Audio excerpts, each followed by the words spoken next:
April 23. 997. Adalbert, the Apostle of Prussia, murdered. He was Archbishop of Prague, preached the gospel among the Bohemians, and afterwards among the Poles, where he was killed. 1016. Ethelred II, King of England, died. To deliver himself from the heavy tribute which he paid the Danes, called Danegeld, he caused them to be put to death, whereupon England was invaded by Sweyn, and Ethelred obliged to fly to Normandy, where he remained till Sweyn's death. 1349. The Order of the Garter instituted by Edward III. 1408. The heroic Earl of Warwick, Richard Beauchamp, on his way to the Holy Land, is challenged at Verona by Pandulf Mallet, whose shoulder the English knight cleaved with his battle-axe. 1500. Brazil discovered by Pedro Álvares Cabral, a Portuguese adventurer, who immediately sent home a ship with the intelligence, and the king took possession of it. But as the Pope had given all the Western infidels to the Spaniards, it is probable a great deal of trouble would have arisen out of the case, had not the two monarchs been kinsmen and friends. 1547. Battle of Mulhausen, in which the Emperor Charles V defeated the Saxons, who lost 1,200 killed, and the Elector was wounded and taken prisoner. 1557. Peter Danes, professor of Greek at Paris, died. He was a prelate of great eloquence and extensive learning. 1616. William Shakespeare, the English dramatist, died, aged 52. His history is shrouded in obscurity, but the success of his dramas, with the sobriety and moderation of his views, enabled him to retire early with a competence. The writings of this great poet of nature are found in the libraries of the greatest foes of the drama. This is also the anniversary of his birthday, 1564. 1616. Michael de Cervantes Saavedra, the Spanish novelist, died, aged 67. His life was attended with poverty and misfortune. The immortal Don Quixote, which wrought so great a change in the fashionable literature of the day, is still read and admired in almost every language. 1625. Maurice of Nassau, Prince of Orange, died. He succeeded his father in the government of the Low Countries, added to his dominions by conquest, and was considered the ablest general of his time. 1662. Charter of Connecticut granted, with ample privileges, by Charles II. John Winthrop was appointed governor until a new election should be made. The colony of New Haven was included in the charter, but did not consent to be united with the other colonies under one government. The fact was, they considered their civil and religious code rather superior to anything else of the kind in the world, and were exceedingly jealous of contamination. 1676. Engagement off Aosta, in Sicily, between the French fleet under Admiral Duquesne, and the Dutch fleet under de Ruyter, who was mortally wounded. 1709. The first number of the Tatler was published by Steele, Addison and Swift. 1729. Jean Barbiroux, an eminent French jurist, died. He has distinguished himself by many learned works, which show a high degree of erudition and a liberal spirit. 1740. Thomas Tickell, an English poet, died. He was the friend of Addison, whose works he published, and translated the Iliad in opposition to Pope. 1750. Andrew Baxter, a Scottish metaphysician, died. His writings are highly lauded by Warburton. By one of them we learn that dreams are caused by the agency of separate immaterial beings. 1774. Battle between the forces of Rawalpindi in Afghanistan and the Subadar of backed by a British force. The Rawalpindis showed great bravery and resolution, and exhibited a considerable share of military knowledge. But after a cannonade of 2 hours and 20 minutes, they retreated with the loss of 2,000 killed, including many of their chiefs. The country became tributary, and the people robbers and plunderers. 1775. A Captain Sears and Mr. Lamb assembled the citizens of New York, shut up the custom house, and prevented the sailing of vessels to Boston, Quebec and Georgia.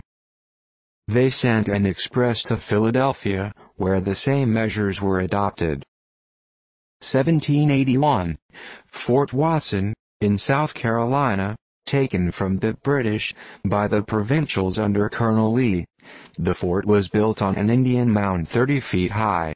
But the besiegers speedily erected a work which overlooked the fort, and fired into it with such effect that the garrison surrendered.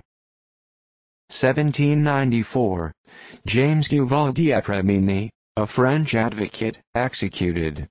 He was remarkable for the violence of his proceedings during the Revolution, and was sent to the scaffold with his old opponent Chapelier. 1795. Warren Hastings acquitted after a trial of 7 years. His crime as charged by the House of Commons to the peers was maladministration in India. 1808. Murat, at the head of 40,000 French soldiers, taking advantage of a faction among the people, entered Madrid and took possession of it. 1809. Battle of Ratisbon. The Austrians, having sustained defeat and losses 4 days successively, made some attempt to fortify the city, in order to protect the retreat of the army. The French, who had advanced to the storm, were cut down by the musketry of the besieged.